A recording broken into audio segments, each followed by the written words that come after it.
안녕하세요. 김한과병원 각막센터 전문의 박성경입니다.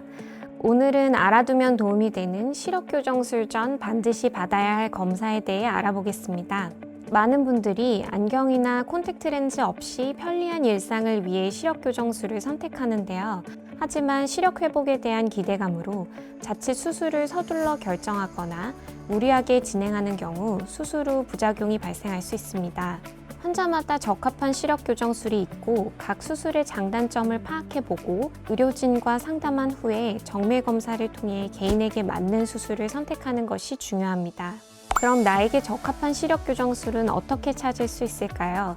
수술을 결심하셨다면 다양한 안과 검사를 통해 전반적인 눈 검사를 시행하게 되는데요. 검사를 통해 내 눈의 상태를 살펴본 후에 수술 가능 여부를 확인하고 수술이 가능한 경우 가장 뛰어난 경과를 기대할 수 있는 수술을 선택할 수 있습니다. 그럼 지금부터 시력 교정술 전 시행하는 안과 검사에 대해 알려드리겠습니다. 먼저 기본적으로 시력 검사를 진행합니다. 안경을 벗은 상태에서는 나은 시력을 측정하고 안경을 쓴 상태에서는 교정 시력과 안경 도수를 측정해 수술 후의 시력을 예측하고요. 굴절 검사를 통해 기본 굴절 상태와 각막의 곡률, 난시량 등을 확인하는데요. 시력이 얼마나 나쁜지를 객관적인 수치로 확인하는 과정이라고 보시면 됩니다. 다음으로 안압 검사로 고환압 여부를 체크하고 사시 검사도 함께 진행하게 됩니다.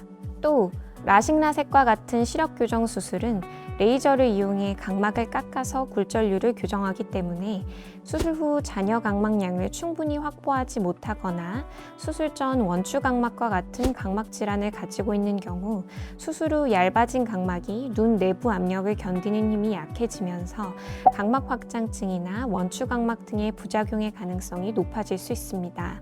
특히 각막이 얇은 분들이나 초고도 근시, 고도 난시 등이 있어서 각막을 많이 깎아야 하는 경우에는 더욱 꼼꼼한 검사가 필요합니다.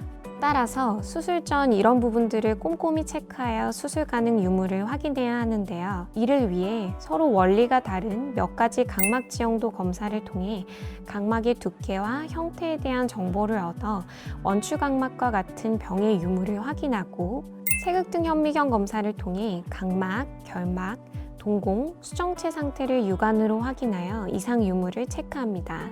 각막 지형도 검사는 각막 표면의 형상과 높낮이를 검사하고 분석하여 구조적인 취약점이나 장애 여부를 확인하는 등 시력에 영향을 주는 모든 요인을 분석하는 데 도움을 주는 검사로 각막 만곡도 확인과 원추 각막 진단이 가능합니다.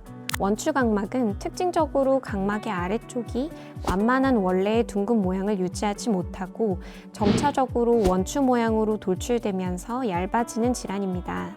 만약 이 상태에서 시력 교정술을 진행할 경우 각막 확장증 등의 부작용을 일으킬 수 있기 때문에 주의해야 합니다. 이 모든 기본 검사 과정을 거친 후에 아벨리노 각막 이상증 확인을 위해 유전자 검사를 시행하게 됩니다. 아벨리노 각막 이상증은 TGF-β1이라는 유전자의 변이가 생겨 발생하는 질환으로 각막 실질에 아밀로이드와 하이엘린 단백질이 축적되면서 과립 모양과 격자 모양의 침착물로 인해 시력 저하를 일으키는 유전성 질환입니다. 해당 질환은 상염색체 우성 유전으로 부모가 아벨리노 각막 이상증으로 진단받은 경우 자녀에게 유전될 가능성이 50%입니다. 유전 양상에 따라 어릴 때부터 발병해 유아와 청소년기에 진단이 이루어지는 경우도 있는 반면 매우 느리게 진행해 20, 30대 또는 60대까지도 거의 증상 없이 지나갈 수도 있어서 사람마다 증상이 발현되는 양상이 다양합니다.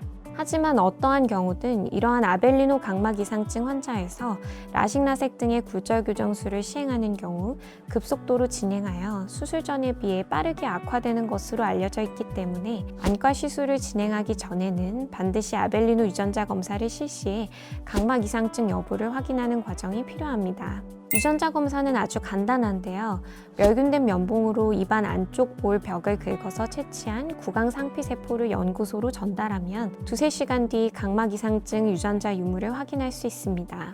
그 밖에도 미술과 공예, 디자인 등 정밀한 작업을 요해 시력이 중요한 산업에 종사하시는 분이나 야간에 운전을 비롯한 야외 활동을 많이 하시는 분이라면 특히 빛번짐에 예민할 수 있기 때문에 동공의 크기도 수술 전 반드시 고려해야 하는 부분 중 하나인데요.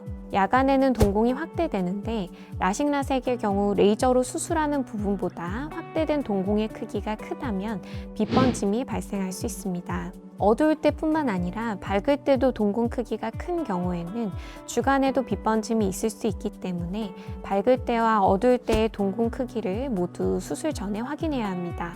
만약 검사 결과 동공의 크기가 크다면 더 넓은 범위의 레이저를 시행해 빛번짐을 미리 방지할 수 있습니다. 한편 앞서 설명드린 원추각막이나 아벨리노 각막 이상증이 있는 경우 혹은 동공의 크기가 커서 빛번짐에 매우 민감하신 경우에는 각막을 절제하는 방식의 레이저 시력교정술 대신 눈 안에 시력교정용 렌즈를 삽입하는 안내렌즈 삽입술을 고려해 볼 수 있습니다.